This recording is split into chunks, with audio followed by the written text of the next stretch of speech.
Okay, welcome everybody to our webinar on Listening is Loving. We're going to practice communication skills of listening.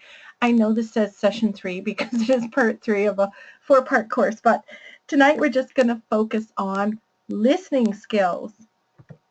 So my name is Judy Arnall, and I am a certified Canadian family life educator, and I'm a bit of an idealist in that I teach parenting, I go to conferences, I read research, but I also have 5 of my other children, so I'm a bit of a realist too. Don't always practice what I preach. So I've written 2 books. One is on what's normal and one is on what to do when families have conflicts and how to solve them without using punishment. And so my kids they range in age from 13 to 26. So my little 13-year-old is here and my 26-year-old is here, and that's everybody else in between. So I've had a lot of information, a lot of experience parenting. I'm also a homeschooler, so I do a lot of listening there. And I first learned the listening skill when I was volunteering at the Distress Center in Calgary. And listening is a skill that people would call in with a whole assortment of problems, and relationship problems, substance problems, work problems, you name it. It's not as dramatic as you think. It's just normal, everyday people with problems. And our job was just to listen and clarify things for them so that they could go out there and solve their problems. So it was a very interesting skill to learn, and I'm really happy I learned it because it really helped out in parenting.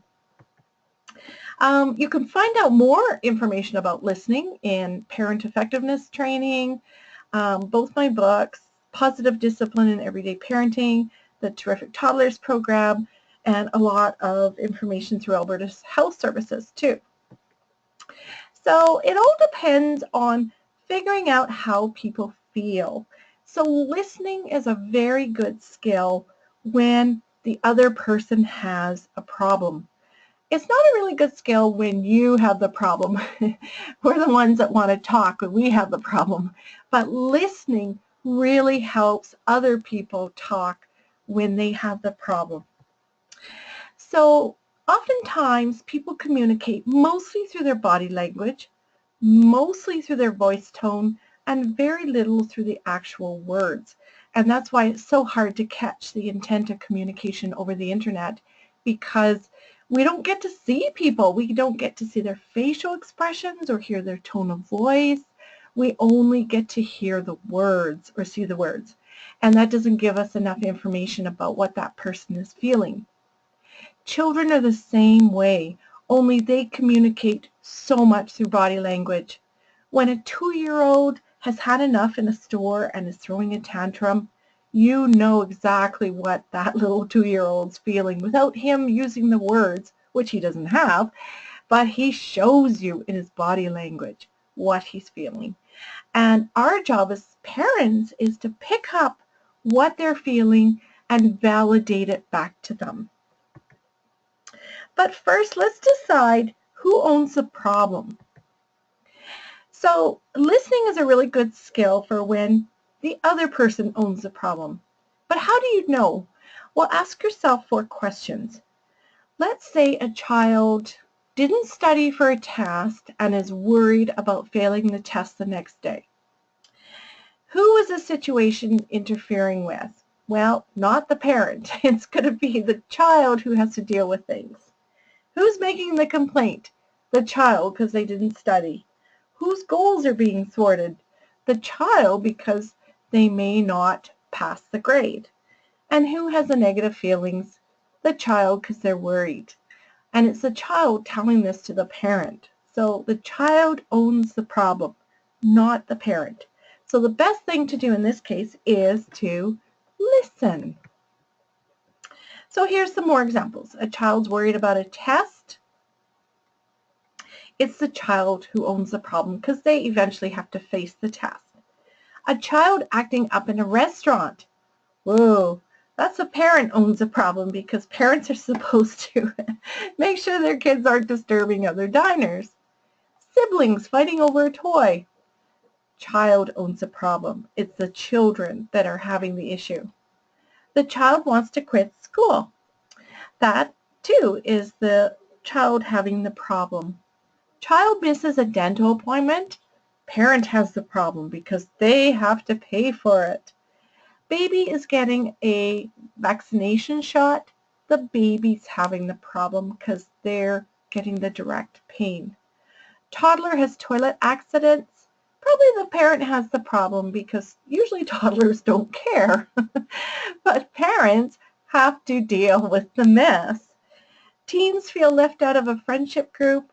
The teen owns the problem and the parent is not in that friendship group. Now, just because the child owns a problem doesn't mean that the parents say, oh, it's your problem, and doesn't offer to help. In fact, it's better if parents just back off a bit and help the child from the outside looking in because they're a neutral observer, they're more objective, they can see things a lot more clearly from the outside. And that's how parents can help children best work through their problems. So what do parents have to do? One thing is parents have to look beyond the behavior and look underneath what is the need or feeling. I call this submarine parenting. So oftentimes parents are the ship and they look at the tip of the iceberg, which we say is the behavior. But underneath that behavior is what is driving that behavior. It's the child's needs or the feelings that are driving that behavior. So parents should get into their little parenting submarine and look at what's feeding that behavior, what's holding up that tip of the iceberg. And once this is resolved, the behavior is resolved. So let's try something. If I say to you, or let's say your child comes to you and says, Mom or Dad, you love my brother or my sister more than me. So I want you to think, what's your absolute immediate reaction right there? What would you say right back to them?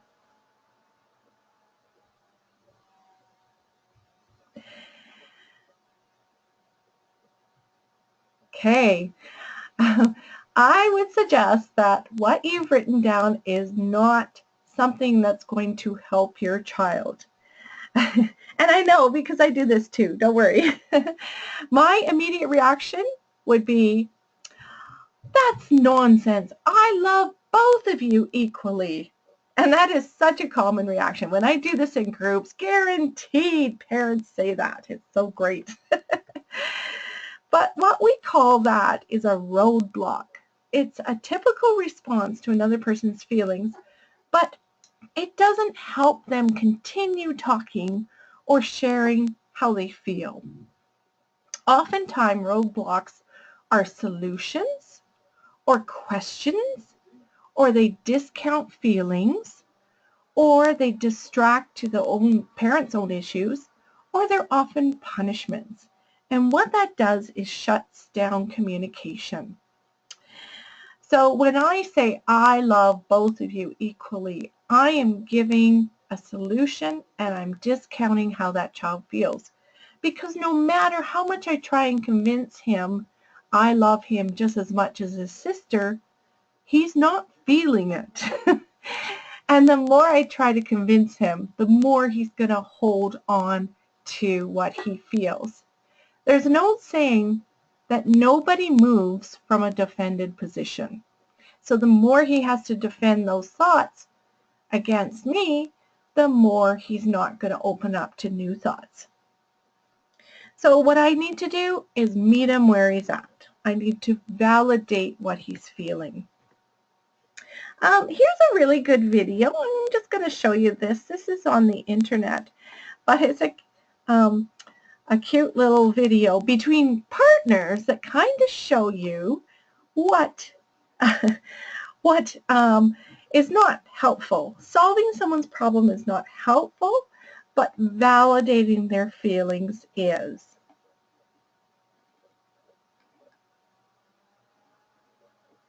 It's just, there's all this pressure, you know? And sometimes it feels like it's right up on me, and I can just feel it, like literally feel it in my head, and it's relentless, and I don't know if it's going to stop. I mean, that's the thing that scares me the most, is that I don't know if it's ever going to stop. Yeah. Well, you do have a nail in your head. It is not about the nail. Are you sure? Because, I mean, I'll bet if we got that out of there... Stop trying to fix it. No, I'm not trying to fix it. I'm just pointing out that maybe the nail is causing... You always do this. You always try to fix things when what I really need is for you to just listen. See, I don't think that is what you need. I think what you need is to get the nail See, out. you're not even listening now. Okay, fine. I will listen. Fine. It's just, sometimes it's like there's this achy, I don't know what it is. And I'm not sleeping very well at all. And all my sweaters are snagged. I mean, all of them. That sounds really hard. It is. Thank you. Ow! Oh, come on. Ow. If you would just... Don't. Try to see things my way. Till I have to keep on talking till I can go on. So I really like that. That's such a good example of don't solve my problem, just listen to me and let me vent and validate what I'm saying. So definitely a good example. And we do this all the time. We really feel hard when our loved ones have problems and we want to solve them. We certainly do. And we can't do that very well. So what should we do then? We want to active listen, or sometimes it's called acknowledging feelings. Sometimes it's called hearing with heart, empathic listening, paraphrasing, although you really don't want to paraphrase, but it is definitely listening that's loving. So passive listening is just making eye contact, facing a person, but no real verbal acknowledgement of what was said, other than, yeah, okay, yeah, oh, really? Active listening is listening, eye contact, but also acknowledging the meaning and the feeling behind what was said.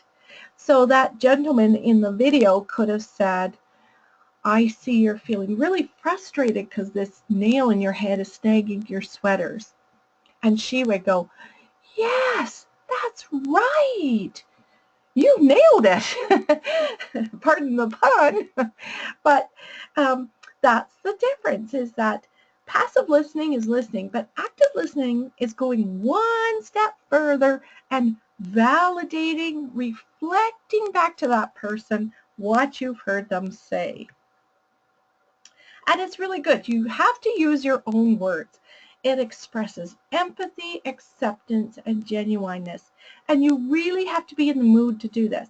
This is why this doesn't work when it's usually parents who have the problem, because we want to change things. But when it's the child that has the problem, they can use you as a sounding board.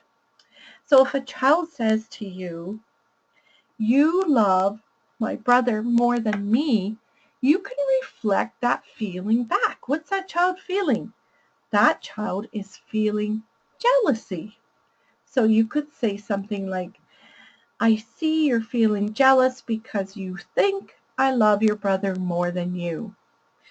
You're not agreeing with the child, you're just accepting how they feel and validating where they're at in the moment. That's all. So you're reflecting back. What this does is, especially when a person is really upset, and people with problems are upset. They're anxious, they're angry, they're sad, and when you reflect back to them how they feel, then they're intellectual part of their brain comes back and the emotions are let out, and then they can start thinking again of solutions to their problems.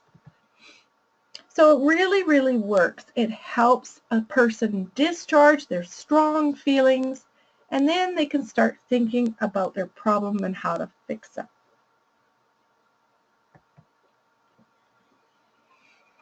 So the goal of active listening is to help a child find solutions to their problems, not by offering them, but just by listening and validating how they feel. For example, fixing broken toys or telling a bored child what to do. We can't solve that for them, but we can validate how they feel.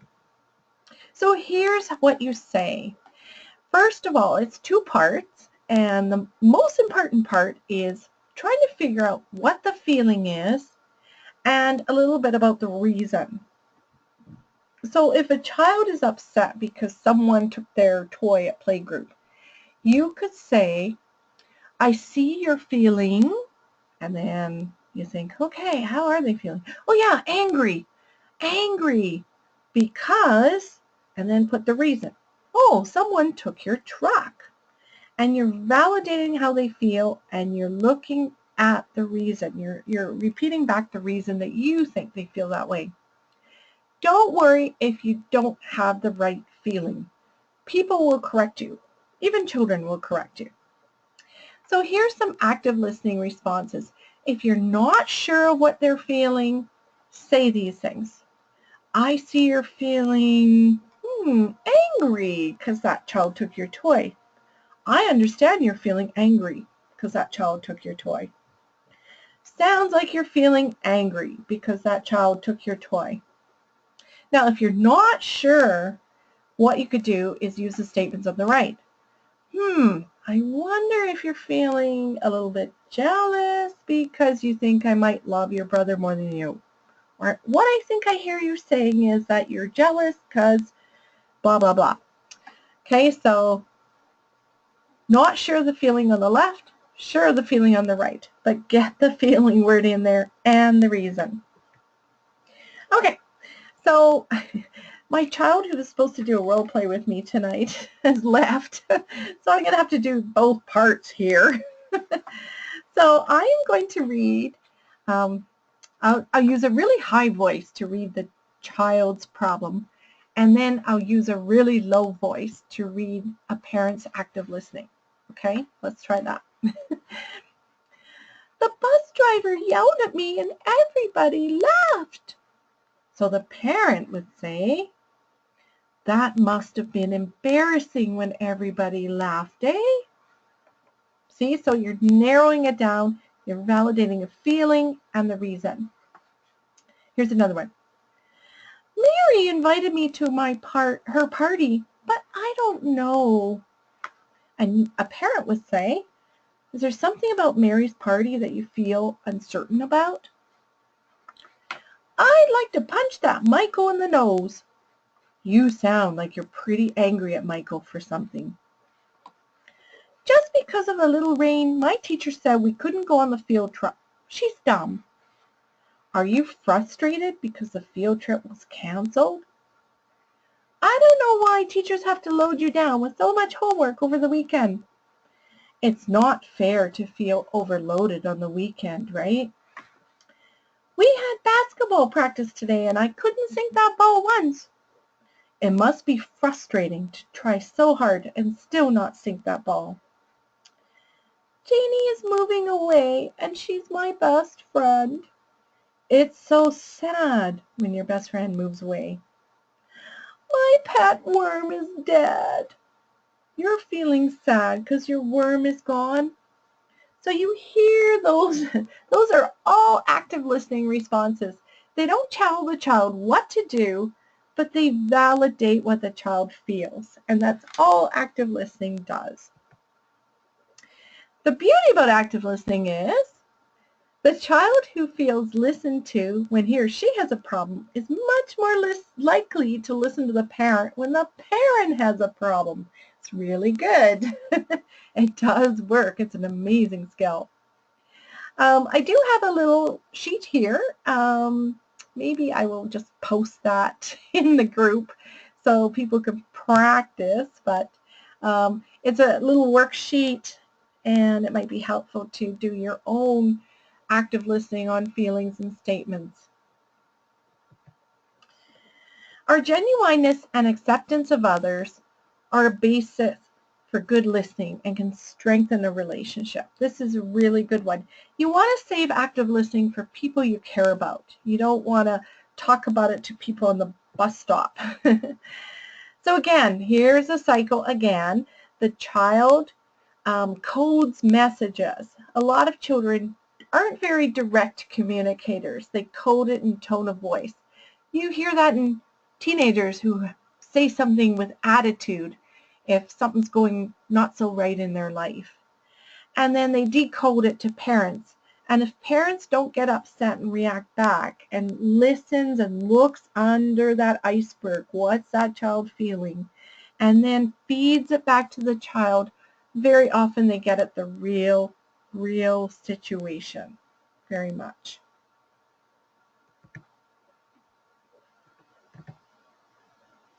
Okay, I have a few videos on how active listening sounds.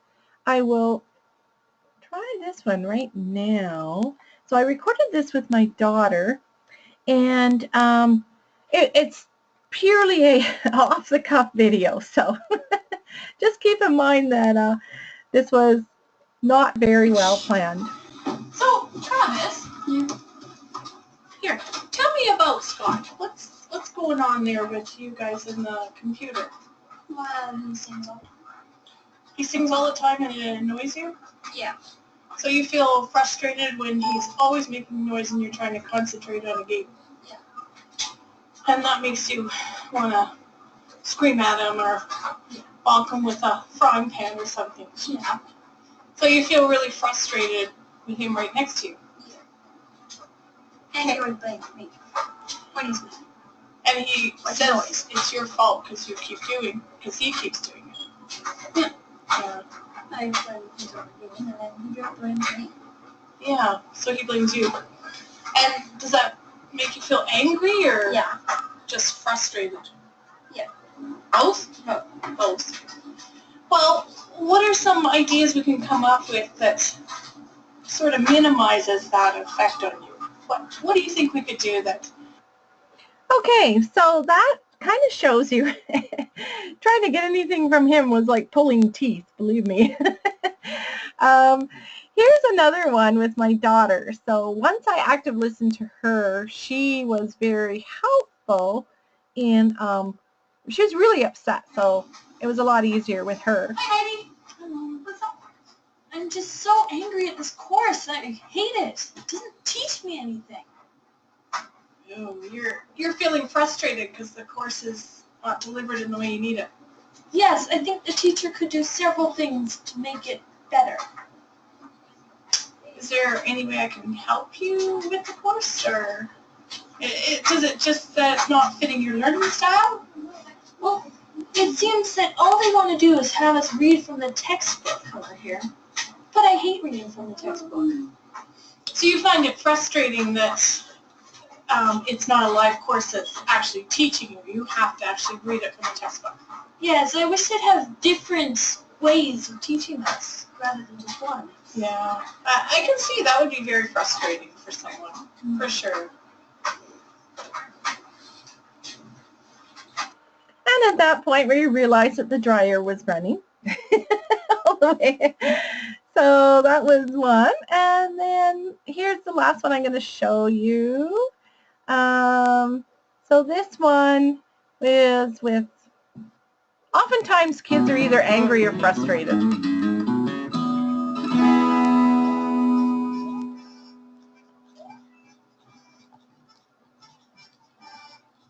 Darn, I really hate this game. It's so frustrating.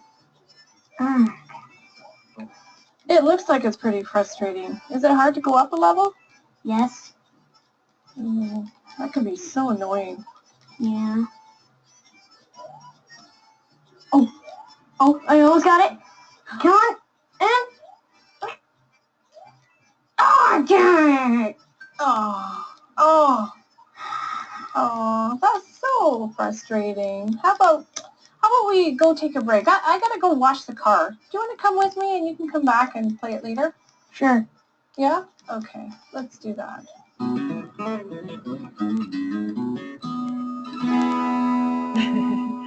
Okay, that one was a little easier than my little drama king there, but yeah, so that's what it looks like.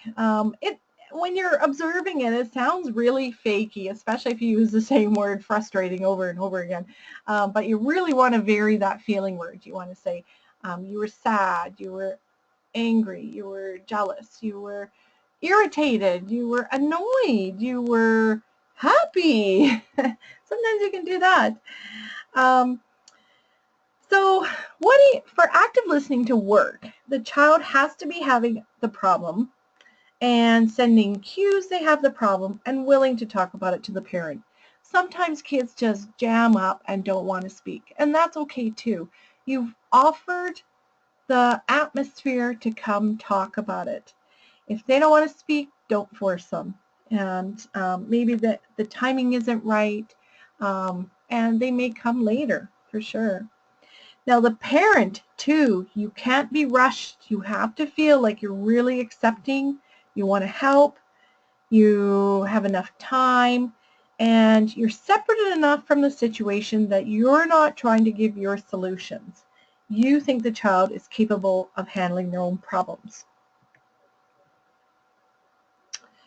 Okay, so if active listening sounds too fakey, the child, and you don't want to be manipulative or threatening. You definitely want to be open and genuine, and I think most people are, definitely. Okay, I just want to share enough of this tonight that you might practice this with your children for the next week. Now keep in mind, like I said before, there are levels of communication. There's small talk that we share with strangers. Hey, how about that Flames game? There's information sharing, so we keep that with strangers, with our friends, with our colleagues at work. We might say, oh, I went to Big Taste in the restaurant tryout last week, and it was really good. We tried a really good restaurant. Then you want to share your opinions and beliefs. That's with people you're closer with now. Especially you could talk about the President of the U.S. You want to be careful who you talk to about that. Maybe your family, your friends. And then feelings are the most intimate, the most vulnerable. You want to share those with your family and your very close friends. And same with kids. When you active listen to them, they do want to share their feelings with you. The more and more you do it. Okay, so that's about all I have tonight. So thank you for joining us. And if you have any questions, feel free to email me. We can talk in the Facebook group. And I hope you practice this. It's going to sound weird the first times you do it, but it takes about 1,500 tries for it to just roll off your tongue. And if you have little kids, you'll be very well practiced in the teen years. I actually had to quit volunteering at a distress center because I was doing more active listening at home with my 5 fighting children. But it was so worth it. They open up the lines of communication, especially through the teen years, and that's when you really, really want it. So definitely practice, practice, practice, and we can fine-tune things in the group. Okay, thanks for joining us, and have a good week.